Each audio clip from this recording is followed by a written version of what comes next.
मुंबई के बीएमसी चुनाव में अब वो जंग विकास से हटकर के धर्म के अखाड़े में आ चुकी है। हिजाब की बात होती है, महाकाल की चर्चाएं हैं, वोट जिहाद के नारे हैं और अब भाईजान बनाम भाईजान का द्वंद्व है। मुस्लिम वोट बैंक की खींचतान में बयानबाजी चरम पर। सवाल बस इतना है, इस राजनीतिक शोर के बीच में कौन है जो वोटर्स का भरोसा ले जाए। अगर अल्लाह ने चाहा तो एक दिन इसी निकाब और हिजाब पहनकर एक मुसलमान औरत हिंदुस्तान की प्राइम मिनिस्टर बनेगी इंशाअल्लाह। फडणवीस को मंच से चुनौती देने वाली इस मोहतरमा का नाम सईदा फलक है। ओवैसी की पार्टी से आती हैं, AIMIM की राष्ट्रीय महिला प्रवक्ता हैं। सईदा ने महाराष्ट्र में निकाय चुनाव में भाषण देते वक्त हिजाब वाली PM की हुंकार भरी।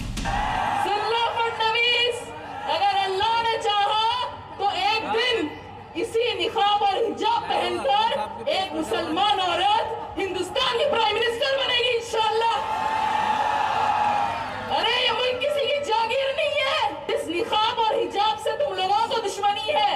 जो नीतीश कुमार ने हमारी बहन का निकाब खींचा और जिस निकाब और हिजाब को तुम लोग जलील करना चाहते हो। मुंबई महानगर पालिका चुनाव की लड़ाई आई लव मोहम्मद से शुरू हुई, फिर आई लव महाकाल पर आई, फिर बच्चों वाले बयान की एंट्री हुई और सीधा हिंदू और मुस्लिम पर आ गई।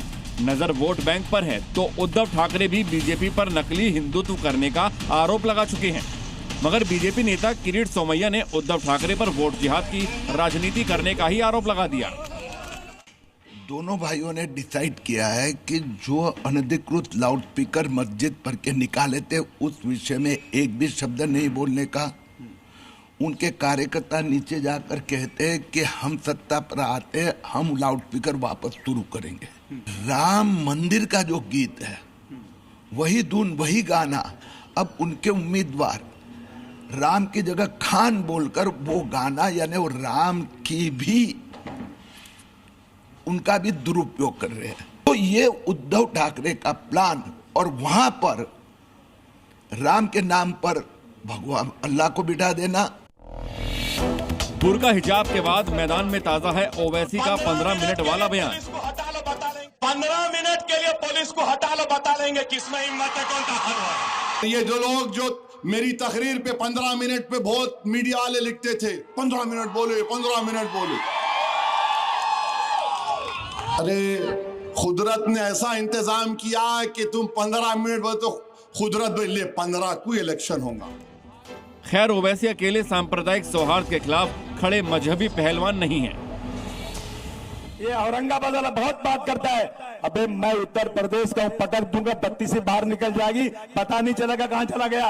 एक MP लेके दंदनाते फिरते हो, मेरे पास 37 MP है, 37। एक MP वाला पूरे देश में जाके इलेक्शन लड़ा रहा है। मेरी 37 MP की पार्टी नहीं लड़ाती इलेक्शन, क्योंकि ये पार्टी वोटों का बंटवारा नहीं चाहती। ये पार्टी चाहती है कि फिरका परस्ती खत्म हो जाए, इसलिए वोट बंटना नहीं चाहिए। मुंबई महानगर पालिका का चुनाव बहुत दिलचस्प हो चुका है। भाईजान से भाईजान भिड़ गए हैं। जाहिर है भाई भाई में बंटवारा मतलब मुस्लिम वोटों का विभाजन। अब इसका फायदा किसको होगा ये तो चुनाव नतीजे तय करेंगे। फिलहाल ओवैसी मार्का हिंदू मुसलमान का सियासी शोर जारी है। ब्यूरो रिपोर्ट, जी मीडिया।